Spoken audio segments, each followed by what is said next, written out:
off. Well, pretty soon this town will have no grass at all. Marge, how much grass did we have? Go measure that. I measured it. I'm working on it. Oh, Marge. Anyway, sorry, way off topic, but that was just funny. This guy with his 5th car, and it was like, well, I've already got 4 in the garage. What are you, park on that driveway like an animal? What the fuck's the matter with you? What the hell? Why do you have 5 cars? Unless they're show cars or something, then go park them in a place. There's places for that. Garages. I don't know. You guys must be able to rent garage space for a fucking fortune. Oh, probably. Yeah. I knew a guy in Vancouver. He was renting out. He had a 2-car garage, and he was renting out both sides. It covered his mortgage. Yeah, seems about right. You get Milton. There's got to be a whole lot of garage renting going on. Yeah. I would open a self-storage place. If I could open a business in Milton, it would be a self-storage place for cars. Park your car here. I'll arrange fucking right by a bus stop so I can arrange transport from your house right to the fucking garage. And a lawn restoration company, obviously. Jesus. Yeah, clearly. You know, I had to pop into Milton to do up some sharpenings there on the weekend, and from the moment I got to my mom's house, there's 2 cop cars sitting right across the street at the back entrance to the old folks' home across the street from us. Now, mind you, they're pretty much always there. They're always doing speed traps, so it's not unusual to see them there at all. They're just always there. But, man, I gotta tell you, I felt really weird getting there when somebody comes to the fucking door to drop off their knives, and the cops are sitting right there watching. I'm thinking, are they actually going to walk over here? Why is this person stopping by? What are they doing? You know what I mean? Not supposed to be visiting people's houses. What's going on? That's true. But they didn't. They just sat there. They did nothing, and I didn't really care after that. So it's fine. Well, those white trucks that were following you around for 2 years probably have them all debriefed on the situation. They know what's going on. That was so messed up. They know. Cops know some shit. They're spying because they have nothing better to do. Yeah. They know what's going on. They obviously, maybe they also agree that COVID lives on the surface of dull knives. That's where it flourishes. So if you really want to protect yourself and your family, you should look up Gord on Facebook. Gord's a little sharp of sharpening. Gord's a little sharp of sharpening. Shoop shop. And get them to sharpen up those knives before you all get COVID and die. That's right. Because nothing's going to ruin a meal faster than getting COVID. Right? So, we've still got hope for Easter, I guess. Maybe we can celebrate that? No, there's no hope for Easter. I have hope. I have hope for nothing. This is going to be like this. Ford's already extended the lockdown for an extra 30 days, so now it's being locked out to the end of February. Yeah, I already see people. People are already half-assing the masks, and they're just going through the motions now. Everyone's getting fed up. This will stop soon. If we all just don't do it, it'll just end. Yeah. If one day we all just don't wear masks and we take our kids to school and we just drop them at the school and go, look, they're at the school, so they're your responsibility till 4 o'clock. I don't care what you do, but my kids are there till 4. So they can burn the place down or you can teach them some shit. It's up to you. This will all just end. It'll just be over. Yeah. All you have to do is go out in large groups. If we all go out in a group, what are they going to do? It's not really against the law. And if it is against the law, then we're in a fucking tyrannical, goddamn authoritarian state. And who gives a shit? Then it's time to riot.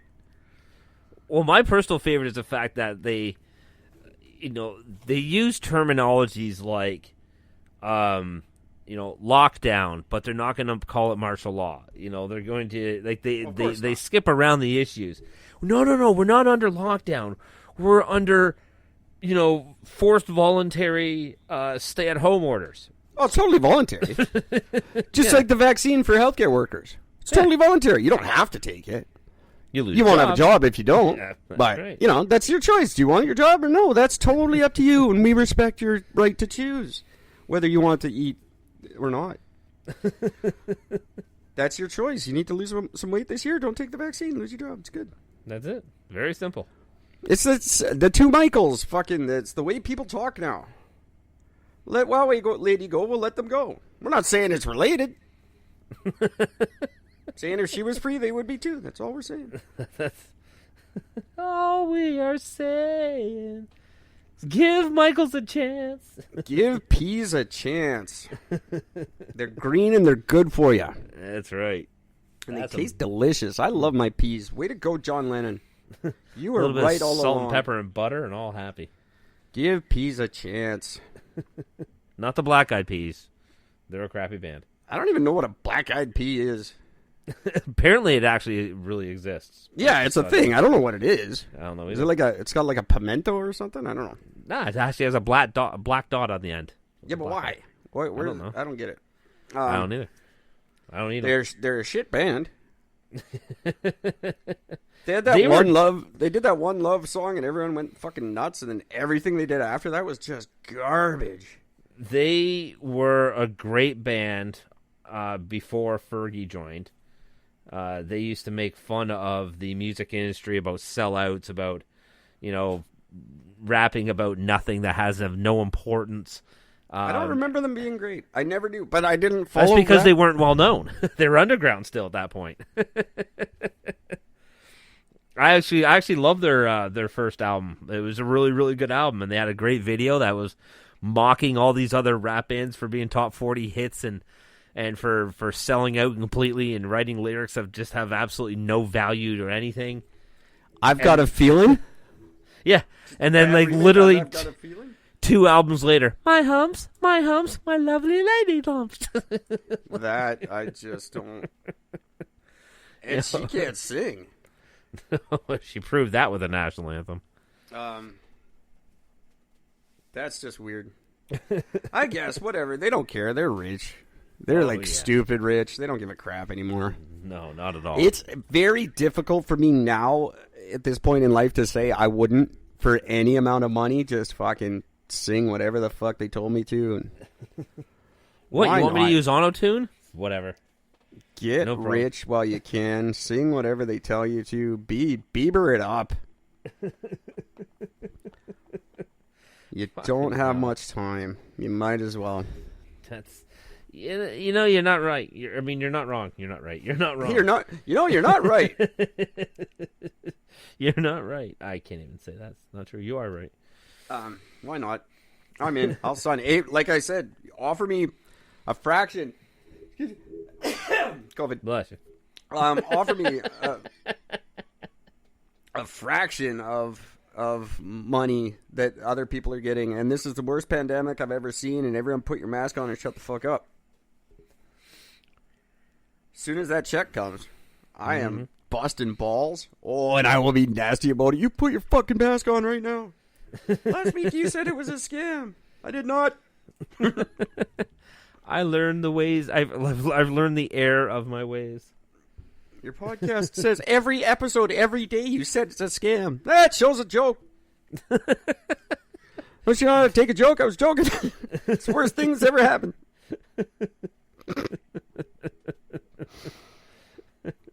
You believe that shit? What the fuck's the matter with you? I say lots of shit on that show. That's the part you listen to? Get your mask on. Get out of here. Get your mask on. Shut the fuck up. In the meantime, my new masks are getting quite the reaction on the street. I'm pretty happy with those. I really like them. I haven't worn the one that says this mask is useless yet. I've been wearing the fuck this mask. And a lovely old man at London Drugs, someone who should be worried about this thing, just started howling. And he said, "You better be careful. If someone takes that literally, you're going to have a fight on your hands." Or a significant other. And I just thought, that is so, just the elderly never cease to amaze me in how cool they are sometimes. Yeah, it's true. And, just for an old guy to think of that. So someone might actually do that to you, Paul.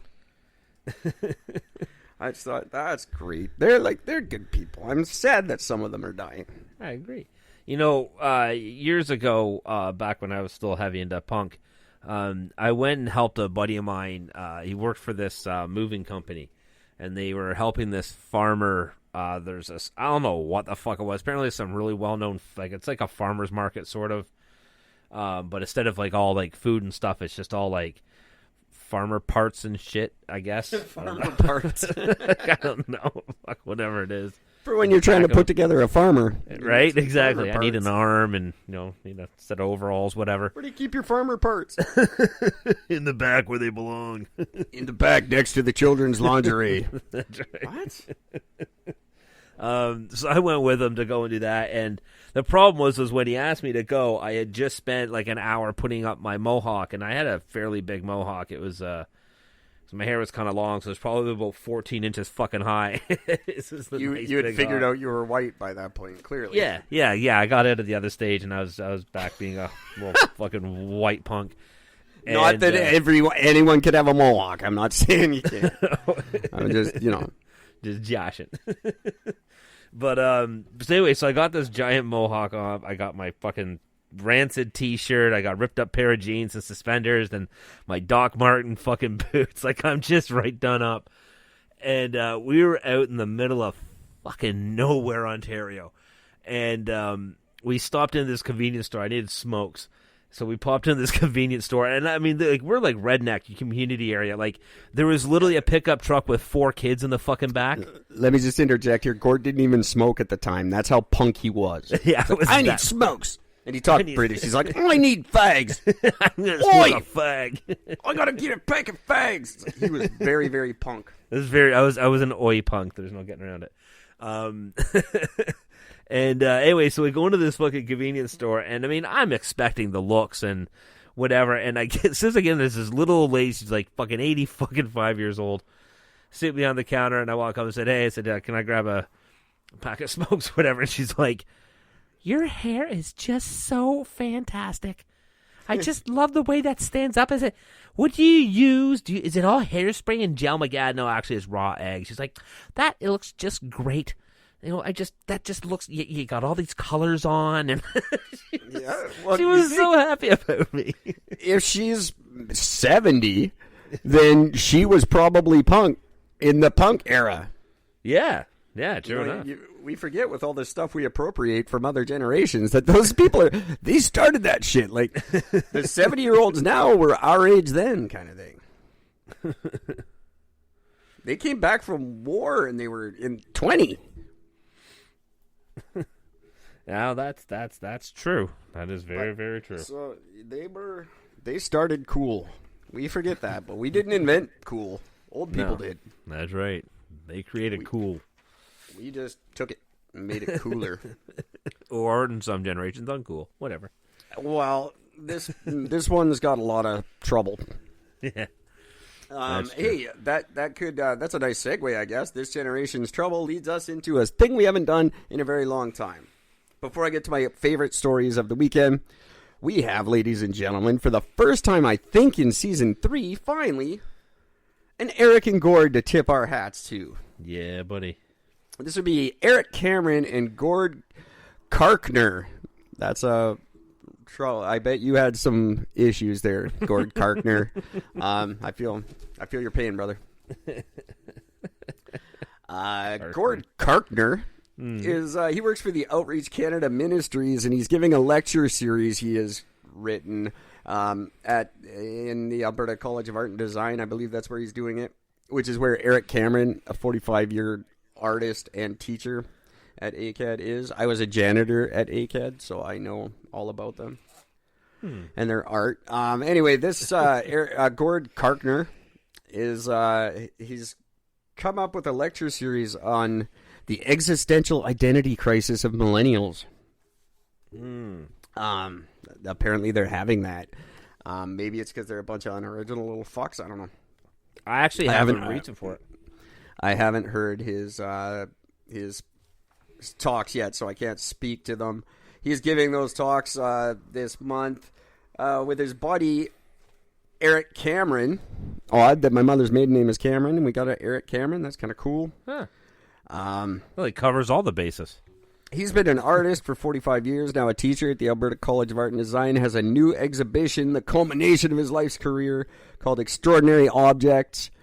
It's art created from everyday things he's found, including linoleum, drywall, dead flowers, and toilet paper. So that's probably